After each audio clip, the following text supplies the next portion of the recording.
Alright guys, so we're going to go ahead and continue the investment series video because I don't have a ton of time and I don't get the chance to do some other content. Next week I'm actually going to put something out about proxies and stuff like that because it's kind of interesting, and I had something really cool from when I was in Hartford to show you guys. But yeah, so last time I talked about mostly doing sealed, right? Like the lazy man's approach to this.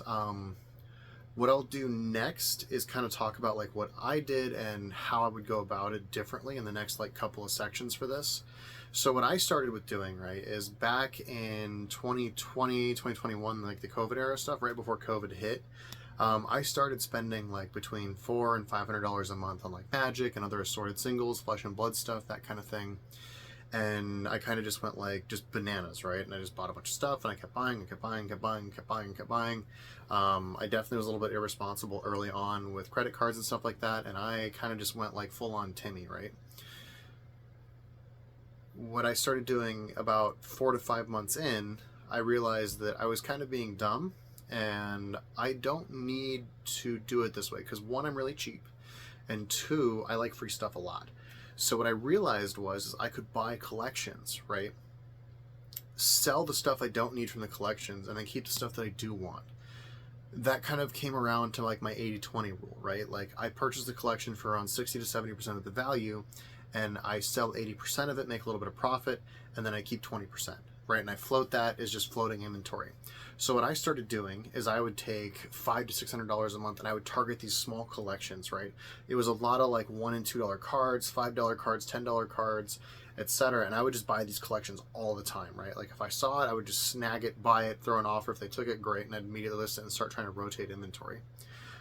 This is what I did early on to start building out my inventory, my supply, and my variety of stuff, right? From there, I realized, man, I should scale this more. So then I stopped buying stuff for me, like my personal stuff, almost completely. I'd pick up a little, like a fab, like a Flesh and Blood slab here and there, a little bit of Magic here and there. I'd pick up some Weiss stuff every once in a while. But generally, I would take 100% that I took in, I would reissue 100% back out. So for that month, if I bought like $2,000 worth of collections, and then I sold $2,300 of the stuff, I would then immediately redeploy that $2,300. This has been like my process / method now for years. I have taken every penny that I've pulled in and I've redumped it right back into inventory. So I've actually realized quite legitimately zero profits. So every stack of cards that I have in this room has basically just been like a permanent buildup and constant cycling and cycling and cycling and cycling and cycling. This is kind of like the basic principle of like the working approach, right? It's a lot more work to buy singles, flip them, sell them, ship them, deal with customer orders. There's a lot of things you have to go into to sourcing stamps, things like envelopes, buying in bulk. You have to then sort like packaging materials. How do you want to ship things? Do you want to deal with sealed? Do you not want to deal with sealed? And you have to start calculating your margins, right? So the margin breakdown on like a collection, right? And this is all stuff that I kind of like learned doing like the hard approach, right? And I want to reiterate here, like this is like the hard working approach, right? You have to like you start small and you keep building and building and building until pretty you're buying $10,000-$20,000 collections. As you go through these processes, right, you have to learn and understand your fees. TCG player fees are anywhere from 15 to 18%, right? By the time you factor in shipping, cost of goods, if the card is under $5, your costs like on fees and stuff are actually closer to like 25 or 30%. And then you have to factor in your shipping costs, etc. On a $5 card, you might only net, $3.25. You might net $4 depending on the cost of your shipping and how cheaply you can source stamps. But at the end of the day, you're going to pay a little bit over $1 in fees to TCG player, and you're going to pay at least 40 to 60 cents in shipping, cost of goods. Now if you're buying stamps from the post office, that's 66 cents a stamp plus your envelope plus your top loader plus the printer cost plus the paper, etc. You quickly hit like that $2 cost to ship, like package and ship, counting fees. And that's something I had to learn, right? Like I had to learn early on from these small collections I was buying at like $500 to $700. I was paying people, $1 on a $2 card. I lose money if you pay $1 on a $2 card. even if your shipping costs are as low as mine are, which is around like anywhere between like, depending once I burn through this last lot of stamps, it'll be around like 33 cents a stamp, something like that. So my cost to ship is about 41, 42 cents. If I was buying that $2 card for $1 and I lost $1 in fees almost, and then I paid 40 cents to ship it, I automatically lost 40 cents every time I did that. And I realized that, and I made those mistakes early on. And as you buy and sell more and more and more, those are kind of some of the lessons you pick up and learn. One of the other things that I kind of had to address early on too was like shipping large volumes of stuff, right? Obviously I've picked up 1.7 million cards of bulk last year. That was a huge shift for me personally, because before what I was doing is I was taking like these small several $1,000 collections, $500 collections, $10,000 collections that were based mostly in high value singles with very little sealed, and selling off the high value singles. In a collection of like $10,000, your top 10% is usually about 70 to 80% of the value, and that's usually only 50 to 100 cards and like a $10,000 card purchase. And that kind of ratio basically applies all the way down, right? If it's a $500 collection, probably 5 or 10 cards make up anywhere between like $250 and $350 of that whole collection's value. And those cards are your big money cards. You have to ship those out. I personally use ShipStation. I had people recommend Pirate Ship to me as well. Honestly, I compared the prices. They're quite literally the exact same. They use the same corporate accounts and they have the same pricing structure that they ship out to you at the end rates. So there's not really any cost difference to you, whichever one you use, so it's just a personal preference. I had ShipStation set up first, so that's just what I use now. The other interesting thing that you have to take into account when you're doing this, right, is your overall time investment. When you're doing small collection purchases, it's really easy to list 50 to 100 singles a week and cycle through that way. When you start bumping up into $10, $12, $15,000 collections a month and a week, you hit a very different amount of time you have to consume, right? I still work a full-time job. I do YouTube on top of it now, and on top of that I travel for shows while maintaining the single store, and I open up sealed and do mass openings and stuff like that. I will full-heartedly admit that I am a very abnormal case. I work anywhere between, on a low week it's like 80 hours, on a high-end week it's upwards of like 100, 110. That includes like my full-time job. I do 40 to 50 hours a week there. Then I come home, I spend another couple hours doing card stuff, home renovations, etc., things I have to do to get off my plate so I can finish things here. I completely redid this whole room. Like I did the paint, did the trim, redid flooring, everything. I had to do all this stuff and find my time to do it. And then on top of that, I still have all my sorting to do, my card listing, my order listing, TCG low stuff, all the packing of inventory, TCG direct now that I do all this stuff. So there's going to be points and times when you have to sit down and evaluate how much time do I have. In my case, I have about 3 to 4 hours an afternoon that counts for dinner time. When I get home from work, depending if I'm working a late day, I do 5 a.m. to 5 p.m. I get home, I go to bed by like 9:30, 10. So really I only have 4 to 5 hours on a bad day. On a really good day, if I get home around like 3, I have like 6 to 7 hours. And that gives me some time to spend time with my wife, eat dinner, sort a couple boxes of cards, process things through, and keep moving and shifting. So one of the things you really have to start evaluating is how much time do you want to devote to this? Because it can become quickly time consuming. I've spent entire Saturdays and Sundays just sorting cards now. Listing things, sorting things, listing things, sorting things, moving things through sets, optimizing inventory, figuring out processes and stuff. There was a entire learning curve that I had to do to figure out like storage, shelving, how do I want to list my inventory, how do I want to handle it effectively. When you start dealing in the hundreds of thousands of cards, it's an entirely different ball game than dealing with 50 to 100 cards in a small collection. And these are things that I had to learn and evaluate and understand. I might do another video in the future at some point when I actually go over how I listed and chose to attack my bulk, how I sort things, my method, what I do, etc. Some people might find it to be inefficient. For me, it works the best with the little amount of space that I have. To give you an idea, a 1.7 million cards is about 2.5 feet deep, and it's about 12 feet wide by 25 feet long. That's a lot of space. I have an 1,800 square foot house that me and the wife share, as well as 2 dogs and 2 cats. So space optimization was a huge thing I had to figure out. These are all things that you kind of have to like pick up and learn. And this is like I'm doing the maximum effort, to quote Deadpool, approach here. I am doing bulk, I'm doing singles, I'm doing sealed now, I'm doing commissions, I'm doing graded, I'm doing quite literally everything that I possibly can to monetize and grow. This is an extremely aggressive, hyper efficient long-term method. Like in 10 years I'm going to crush everyone, like flat out. Like if you work as much as I do and you do what I did, which is everything, you're going to end up ahead. I do not have an LGS to suck away my overhead, which is another really big thing. There is going to be a point once you grow enough, you're going to sit down and think, dang, I should open up an LGS. Because I quite literally, as a Timmy where I live, I have more boxes of sealed on hand and more singles on hand than most LGSs do. Most LGSs do not have millions of singles, hundreds to thousands of boxes in inventory. Like, you're talking a massive, massive quantity of product. I have hundreds and hundreds of boxes of Flesh and Blood. I have a crap ton of Magic. I have a crap ton of Weiss Schwarz. I have hundreds of boxes of Weiss Schwarz. I'm pushing 100 plus boxes of Pokemon now. I have dozens of ETBs, random SKU items, etc. You know, and then let's factor in all the millions of... Sorry, my phone decided that it wanted to update in the middle of that.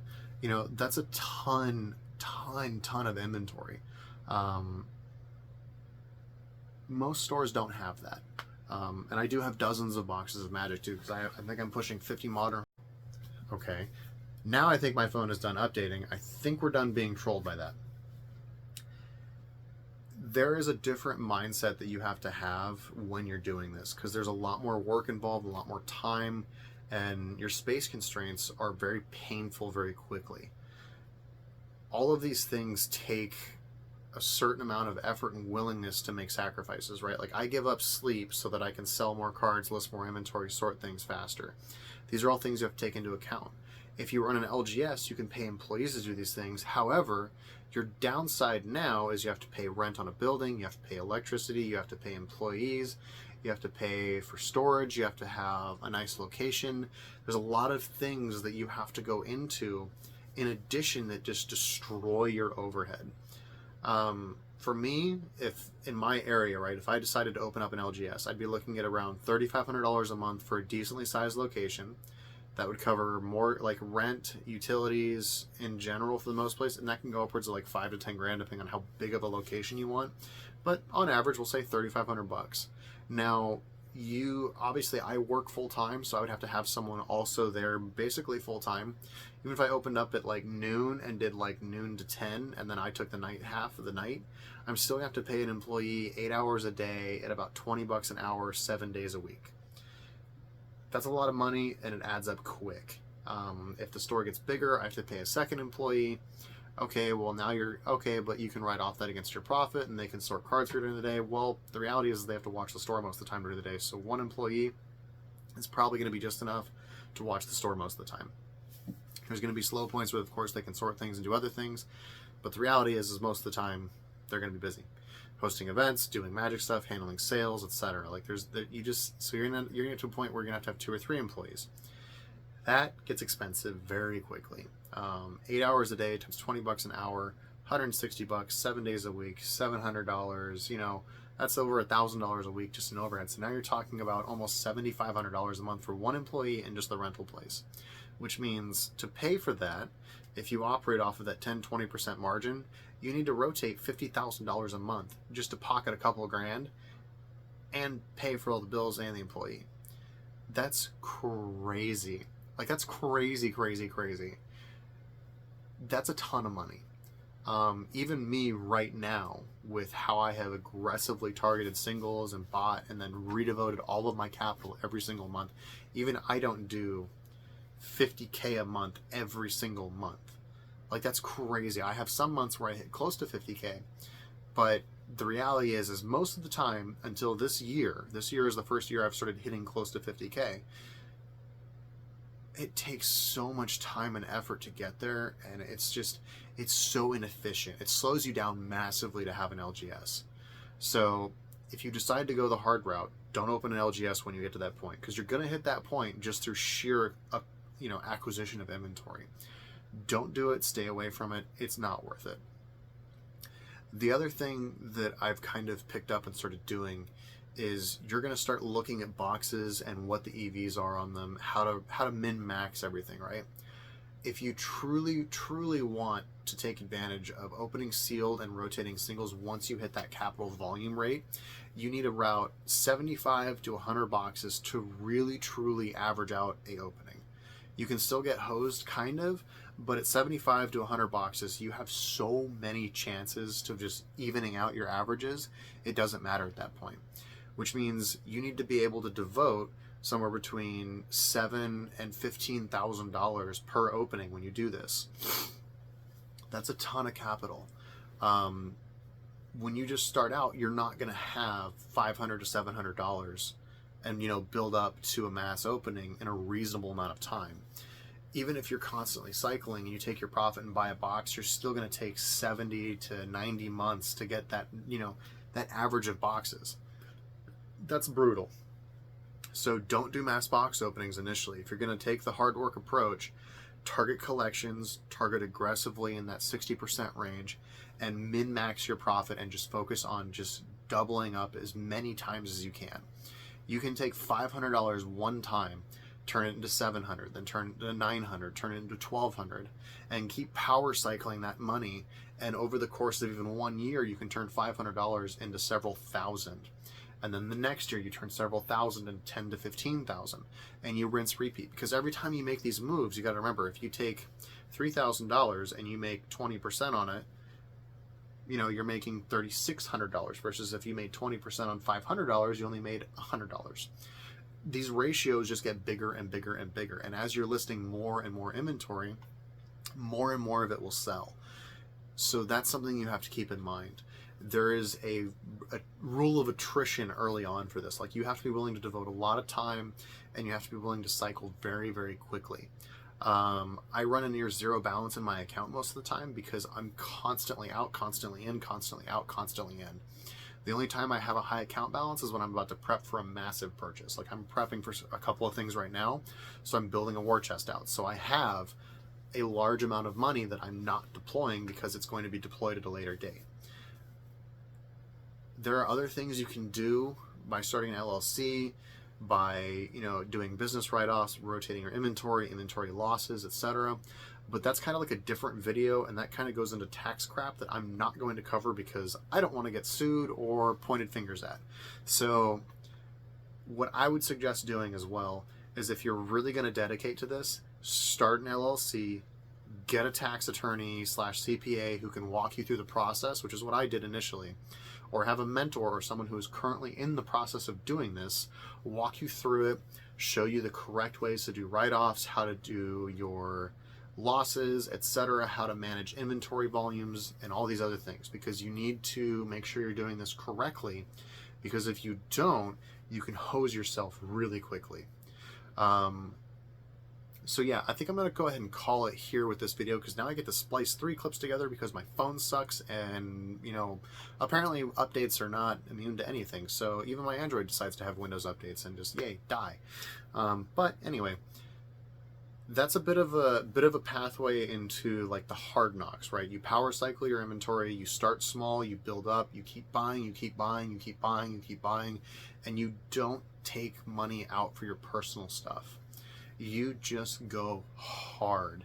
You constantly rotate. It's gonna be stressful.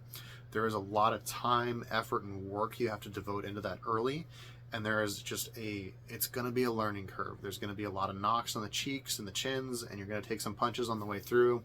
People are gonna report items as lost or stolen that aren't lost or stolen. You're just gonna have to learn to accept that.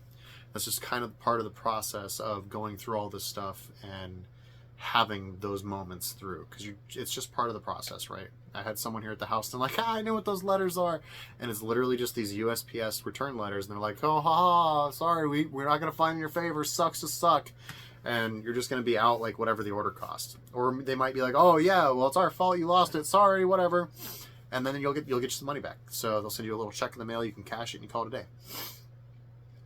Something to be aware of is they take damaged product, so sometimes you have to evaluate, do I want to keep the damaged product, or do I want to get a small refund from USPS? So there's a catch-22 on those ones. I kind of got murked a little bit on some Vivid Voltage boxes that way. They gave me a refund for like $100, and the vendor gave me a refund for $100, but I was out 2 Vivid Voltage booster boxes. It was kind of a bummer, but it worked out in the end. I got my money back, rebought them, and called it a day.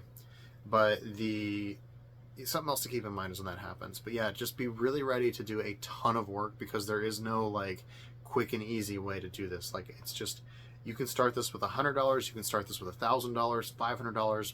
You could probably even start it with $50, to be completely honest. Go pick up an extra shift or two, get the extra $50 in your pocket, and just start buying singles from people that you know locally. If it's $20, buy it for 12, sell it, make $3-4, rinse, repeat. It's just same journey no matter what the starting amount is.